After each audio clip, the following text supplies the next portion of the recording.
আমাদের নবী সাল্লাল্লাহু আলাইহি ওয়াসাল্লাম বলেছেন, হায়, আমি যদি আমার সেই ভাইদের আমার দিকে আসতে দেখতে পেতাম সেই হাউজে কাউসারের পারে, তাহলে আমি তাদের স্বাগত জানাতাম শরবতের গ্লাস হাতে। জান্নাতে প্রবেশের আগেই আমি তাদের পান করাতাম হাউজে কাউসার থেকে। সাহাবীরা জিজ্ঞেস করলেন, হে আল্লাহর রাসূল, আমরা কি আপনার ভাই নই?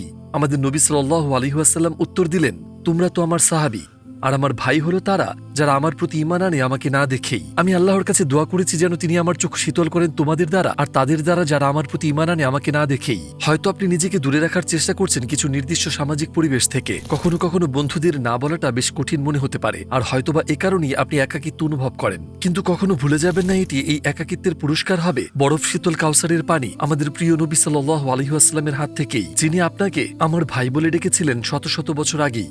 এর চেয়ে বড় সার্থকতা আর কি হতে পারে? আমরা লড়াই চালিয়ে যাব, আমরা ত্যাগ স্বীকার করব, কখনো কখনো আমরা আমাদের স্বাচ্ছন্দ্য হারাবো, আবার কখনো আমরা একাকী হয়ে পড়ব, কিন্তু যতক্ষণ আল্লাহ আমাদের সাথে আছেন আমরা কখনোই একা নই। ঠিক যেমনটা ইসলামী স্কলার বদিউজ্জামান বলেছিলেন, যদি তুমি একজন সঙ্গী চাও তবে আল্লাহই যথেষ্ট।